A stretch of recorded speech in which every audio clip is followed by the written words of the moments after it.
کہ یہ جو میلاد کا لفظ ہے وہ تو عربی کا لفظ ہے نا، اردو میں تو اسے پیدائش کہتے ہیں، یوم پیدائش، اور انگلش والے اسے برتھ ڈے کہتے ہیں، اور آج کل یہ رواج بھی ہے۔ تو آپ کسی کی برتھ ڈے پہ کبھی جائیں یا آپ کو کوئی بلائے تو خالی ہاتھ چلے جاتے ہو یا کچھ لے کے بھی جاتے ہو؟ کوئی تحفہ لے کے جاتے ہو کہ اس نے یار مجھے بلایا ہے، اسپیشل بلایا ہے تو میں نے ذات جانا ہے تو کوئی تحفہ لے کے جاؤ؟ اب تحفہ کون سا لے کے جاتے ہو جس سے وہ خوش ہو جائے؟ اگر بچہ ہے تو کھلونا لے جاتے ہو، اور بڑا ہے تو پھر کوئی اور چیز لے جاتے ہو۔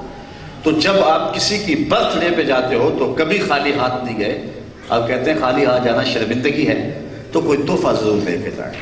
تو حضور کے میلاد پہ آئے ہو، کوئی تحفہ حضور کو بھی پیش کرو۔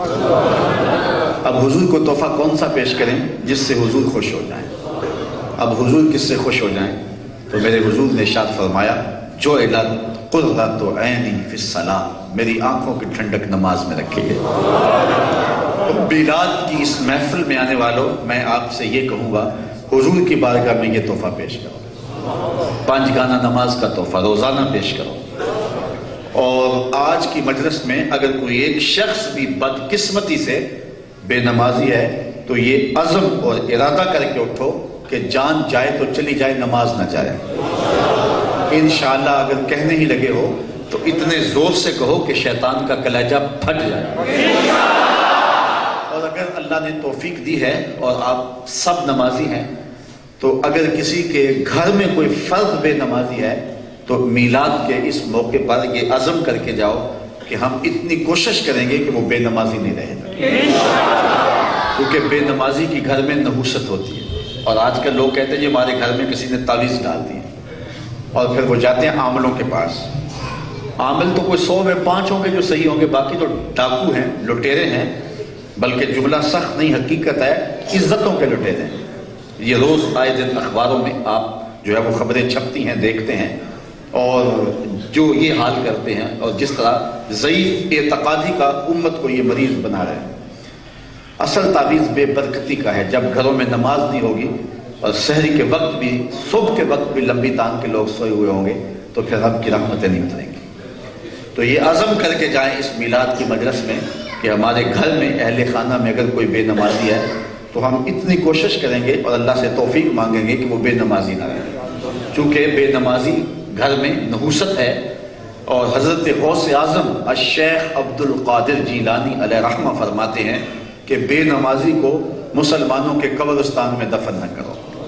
اور حضرت سلطان باہو جن کی ابیات آپ پڑھتے ہو، وہ فرماتے ہیں کہ بے نمازی سے خنزیر بھی پناہ مانگتا ہے۔ اور حضرت شیخ سعدی فرماتے ہیں کہ بے نمازی کو قرض نہ دو، جو رب کا قرض ادا نہیں کرتا تمہارا کیسے ادا کرے گا۔ اور حضرت امام شافعی، امام مالک اور دیگر ائمہ جو ہیں یہ تو بے نمازی کے قتل کا حکم دیتے ہیں کہ اسلامی حکومت ہو، لیکن امام ابو حنیفہ علیہ رحمہ فرماتے ہیں نہیں، بے نمازی کو قتل نہیں کیا جائے گا، چونکہ یہ گناہ کبیرہ ہے، کفر نہیں ہے، ارتداد نہیں ہے، تو یہ ہے کہ اس کو قید کر دیا جائے گا تاکہ وہ توبہ کرے، پھر اس کو چھوڑا جائے۔ اس سے آپ اندازہ کر سکتے ہیں کہ نماز کتنی اہمیت اس کی ہے۔ تو آج یہ تحفہ جو حضور کی آنکھوں کی ٹھنڈک ہے، آج ہم میلاد کے موسم میں اگر خود بے نماز ہے ہم میں سے بدقسمتی سے، تو وہ اس عزم سے اٹھے کہ آج کے بعد نماز نہیں چھوٹے گی، اور اللہ نے اگر نصیب کی ہے تو اپنے اہل خانہ کو، اور اگر یہ بھی دولت کسی کو میسر ہے کہ اس کے گھر کا کوئی فرد بھی بے نمازی نہیں ہے، کتنا خوش قسمت گھرانہ ہے کہ مرد مسجدوں میں آ کے نماز پڑھتے ہیں اور خواتین گھروں میں مصلی بچھا لیتی ہیں۔ اور میں نے دیکھا ہے کہ جب گھروں کے اندر چھوٹے چھوٹے بچے بھی مصلوں پہ کھڑے ہوتے ہیں تو پھر رب کی کتنی رحمتیں نازل ہوتی۔ اللہ اکبر۔ تو اگر کسی کو یہ خوشگوار ماحول میسر ہے تو وہ اللہ کا شکر کرے، اور جہاں 5 نمازیں پڑھتا ہے 2 رکعتیں وہ جو ہے شکرانے کی بھی پڑھا کرے کہ میرے گھر کے سارے افراد جو ہیں وہ 5 گانا نماز پڑھتے ہیں۔ تو اگر کسی کو یہ بھی میسر ہے تو پھر وہ اپنے ارد گرد کے ماحول میں، اپنے دوستوں میں اور اپنے کاروباری ساتھیوں میں دیکھے کہ کوئی بے نماز ہو، اس کو نماز کی ترغیب دی جائے۔ یہ تحفہ ہے میلاد کا جو آپ حضور کی بارگاہ میں پیش کریں گے۔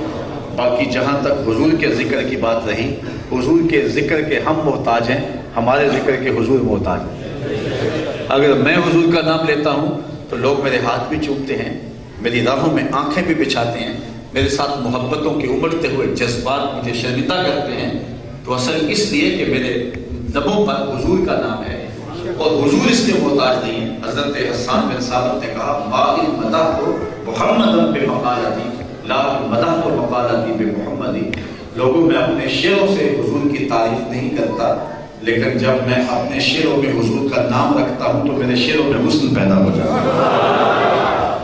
تو 100 سال بھی بیان کریں تو پھر بھی یہی کہنا پڑے گا لا یمکن الثناء کما کان حقہ بعد از خدا بزرگ توئی قصہ مختصر۔ علامہ اقبال نے جو فلسفہ اپنا بیان کیا ہے اس کا رس نچوڑے تو ایک شعر برآمد ہوتا ہے کہ محمد سے وفا تو میں تو ہم تیرے ہیں، یہ جہاں چیز ہے کیا لوح و قلم تیرے ہیں۔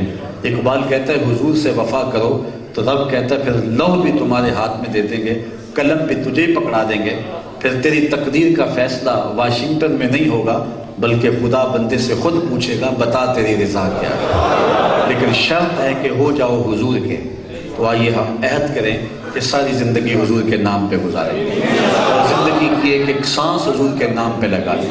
ایک دنیا تے ہیں میری آساں دا سہارا، دس کنوں کراں جے تینوں نہ کرا یار، دم دم بولیں گے تو حضور کا نام بولیں گے، اٹھیں گے تو حضور کا نام بولیں گے، بیٹھیں گے تو حضور کا نام بولیں گے، اور حضور کے نام کا جھنڈا آخری سانس تک اپنے ہاتھوں میں رکھیں گے۔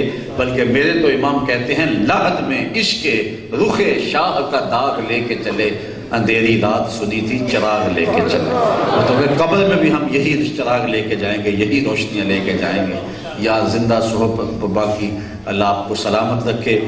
آپ نعرے لگاتے رہے لیکن میرا تسلسل کے ساتھ بولنا جاری رہا، تو چلو نعرے کی تمازت پوری کر لیں، لیکن اگر میں نعرہ خود لگاؤں تو کڑکتی بجلیوں کے ماحول میں آپ نعرے کا جواب دیں گے، ان ہواؤں میں ارتعاش پیدا ہو جائے اور ان فضاؤں کے اندر تزلزل پیدا ہو جائے، اور آپ کا نعرہ صرف آواز کا جوش ہی نہ ہو بلکہ دل کی دھڑکنیں بھی نعرے میں شامل ہو جائیں، اور گنبد خضرا کے مکین تمہاری محبت اور تمہاری الفت اور خراج کے انداز سے خوش ہو جائیں، اور حضور کی نظر عنایت ہوگی تو زندگی کی ساری جستجو کامیاب ہو جائے گی۔ نعرہ تکبیر، نعرہ رسالت، نعرہ رسالت، نعرہ رسالت، نعرہ رسالت۔ آفاق کے ہر گوشے میں قرآن سنا کر دم لینا، اب رکنا نہیں، اب تھمنا نہیں، فردوس میں جا کر دم لینا۔